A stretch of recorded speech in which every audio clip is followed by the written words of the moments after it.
민주통합당 당대표를 뽑는 첫 지역 대의원 선거에서 김한길 후보가 울산에서 1위를 기록했습니다. 당초 선두를 다툴 것으로 예상됐던 이해찬 후보는 4위에 그쳤습니다. 한편 통합진보당의 내홍은 결국 당내 딴살림 차리기로 이어졌습니다. 당권파가 별도의 당원 비대위원회 발표를 선언하며 허위와 날조로 가공된 진상조사 보고서를 반드시 폐기하겠다고 밝힌 겁니다. 비당권파의 혁신 비대위 측은 이석기, 김재현 당선자에 대해 오늘 오전 10시까지 자진 사퇴하라고 못 박았습니다. 네, 정차장 어제 그 민주당 경선이 있었는 당대표를 뽑는 거죠. 근데 보니까 이제 그동안 이제 뭐 이방연대다 해서 이제 당연히 이제 뭐 이해찬 후보가 1등을 할 것이다라고 예상을 했었고, 또 해당 지역이 또 노풍이 좀 이렇게 입김이 적용하는 지역이라고 해서 이제 됐었는데 이변이 연출됐습니다. 그렇죠. 예, 어제 민주당 울산 대의원대회가 열렸는데요. 첫 대회였습니다. 그런데 이제 김한길 후보가 103표를 얻어서 1등을 했고요. 당초 1등이 예상됐던 이해찬 후보는 4위에 그쳤습니다. 표는 48표밖에 못 얻었는데요.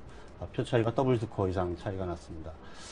사실은 좀 전에 말씀하셨지만 울산이라는 곳은 첫 번째 경선 지역이라는 그런 상징적 의미도 있고요.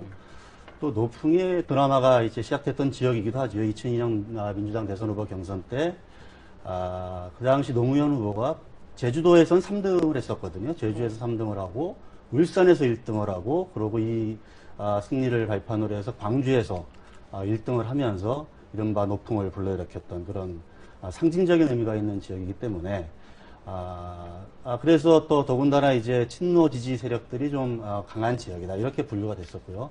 그래서 자연스럽게 이해찬 후보가 친노계의 자장으로 불리고 노무현 대통령 시절에 실세 총리도 지냈던 분이었기 때문에 1위를 차지할 것으로 예상이 됐는데 완전히 뭐 1, 2위 차이도 아니고요. 4등으로 밀려났습니다. 그래서 상당한 이변이다. 이렇게 보여집니다. 그 어제 그 사진을 보니까 이제 찍힌 사진을 보니까 이제 그 개표 결과가 나오고 나서 이해찬 후보의 그 표정이 굉장히 안 좋더라고요. 보니까 예상 뭐 충격을 좀 받았을 것 같은데 그만큼 좀 충격이 컸다는 얘기죠. 예, 그렇죠. 예, 아무 말 없이 회의장을 떠났다 이렇게 보도가 되고 있습니다. 예방주사 세게 맞았다 이렇게 표현하셨던데요. 그렇죠. 네. 근데 이유가 왜 그런지 일단 누구나 예상했던 후보가 지금 2위도 아니고 4위로 더블 스코어 차이거든요. 말씀하신 대로. 그럼 도대체 이걸 어떻게 봐야 되는지 그 원인은 뭘로 분석하고 있습니까?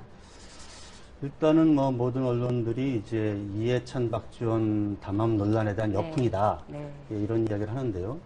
사실은 이제 그동안에 그 문제 가지고 엄청 시끄러웠거든요. 이해찬 당대표, 박지원 원내대표 이렇게 서로 자리를 나눠 먹는 그런 거래를 한 것이 아니냐 이런 비판들이 좀 많았었고요.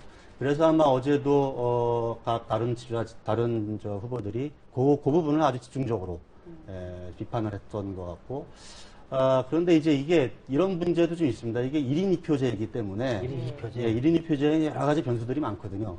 근데 이제 이해찬 후보가 아무래도 1순위 표는 좀 많이 얻었을 가능성이 있습니다. 그러나 2순위 표는 상당히 좀 얻지 못했다. 이렇게 좀 볼 수가 있고요. 그 얘기는 좀 다른 후보들이 이제 이해찬 후보에 대해서 거부감을 갖고 있다. 이렇게 좀 봐도 되는 거 아닙니까?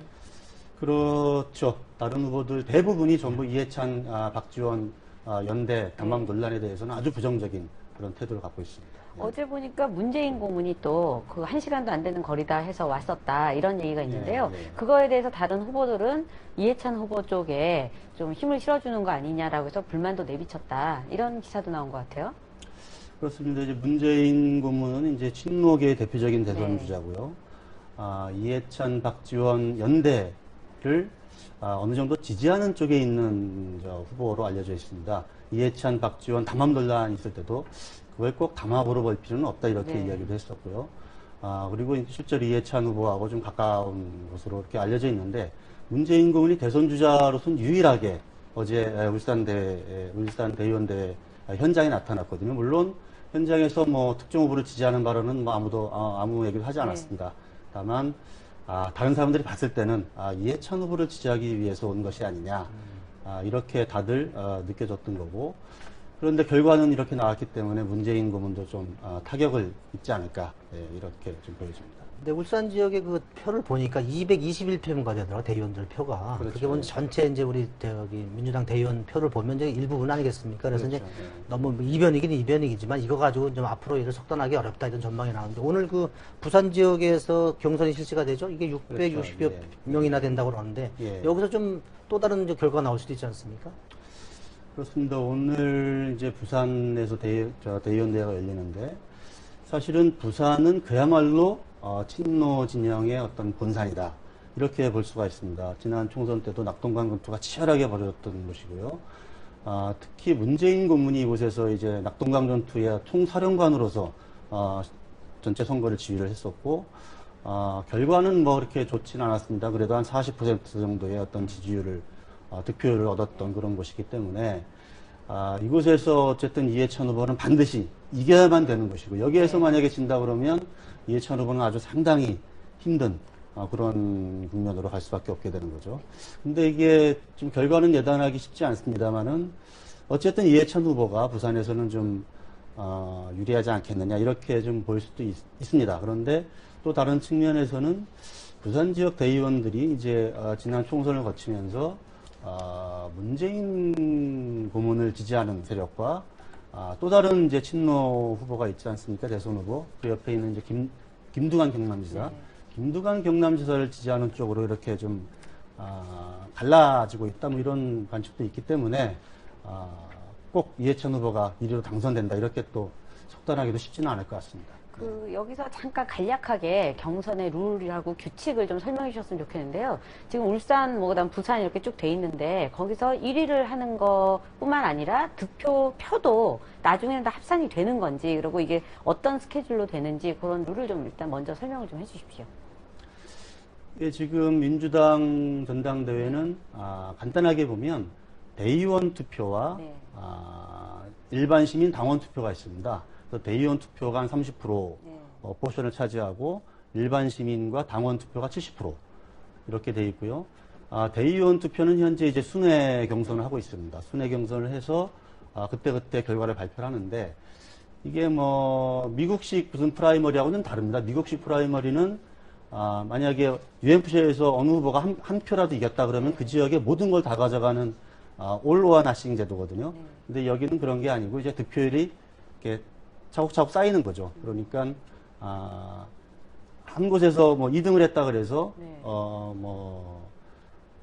득표율이 높으면 네. 표 차이가 많이 나지 않으면 나중에 다 합산이 되기 때문에 네. 아주 중요한 가령 뭐 결과에 오늘 뭐 부산에서 이해찬 후보가 됐는데 2위를 한 뭐 김한길 후보가 2위를 했다. 그랬을 때 표 차이가 많지 않다. 그리고 또 다음에는 나중에는 또 바뀔 수도 있고 반대일 수도 있고 뭐 그렇죠. 이런 예, 의미인가요? 예, 자, 그렇습니다. 누적이 되는 거죠? 네. 누적이 되는 거죠. 예. 그렇게. 네.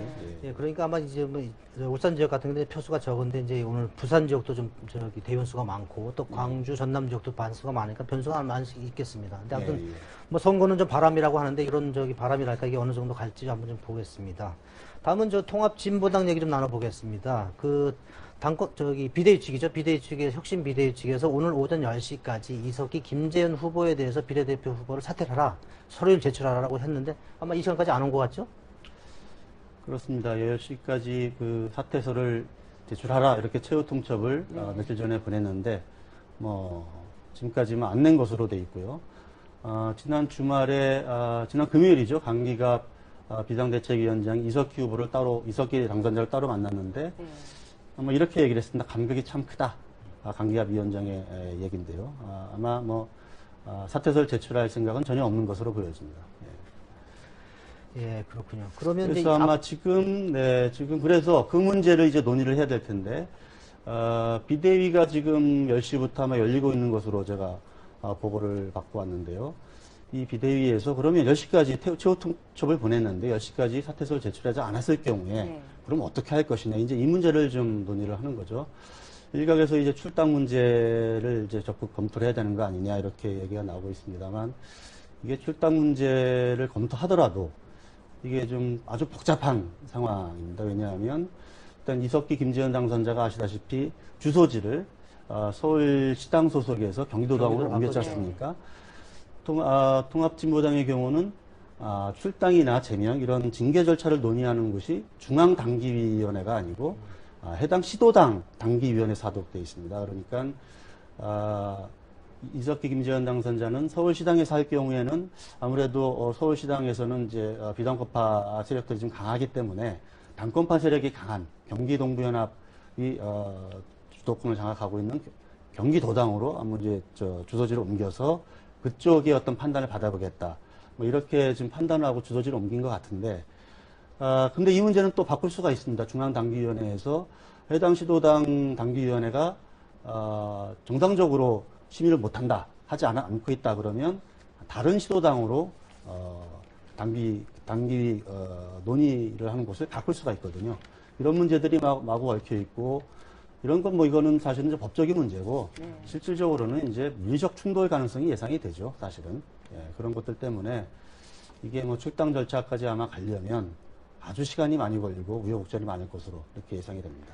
일단 비대위도 지금 2개지 않습니까? 그래서 그렇죠. 명칭도 솔직히 좀 헷갈리는데 혁신 비대위도 있고 좀 쉽게 말하면 뭐 이석기 비대위라고 불러야 되는. 왜냐면 너무 이름이 뭐 당권파, 비당권파, 뭐 구 당권파 너무 헷갈리는데 그 둘이 어쨌든 지금 출범을 했지 않습니까? 그러면 어떻게 되는 건가요? 모든 결정 사항을 각각 하게 되는 건가요? 살림을 완전히 따로 하는 거잖아요. 예, 그게 이제 법적 논란이 있는 네. 거죠. 지금 현재 비당권파가 혁신비대위 강기갑 강기갑 위원장으로 혁신비대위를 출범을 시켜서 지금 당을 운영하고 있는데, 그것과 별개의 당원비대위를 이제 당권파 이른바 이제 이석기, 김재현 당선자들이 주축이 되는 그런 당원비대위가 또 하나 만들어졌기 때문에 이게 뭐 한 지붕 두 딴살림이 이제 만들어진 거죠. 네. 예. 그렇기 때문에 뭐 사사건건 어떤 의사결정을 놓고 충돌이 있을 수밖에 없는 구조가 되어 있습니다. 그럼 이게 뭐 당장에 좀 해결되기보다는 아마 좀 장기될 가능성이 높을 것 같은 생각이 그렇습니다. 들어요. 예. 자, 뭐 통진단 얘기 좀 그 정도로 해보고.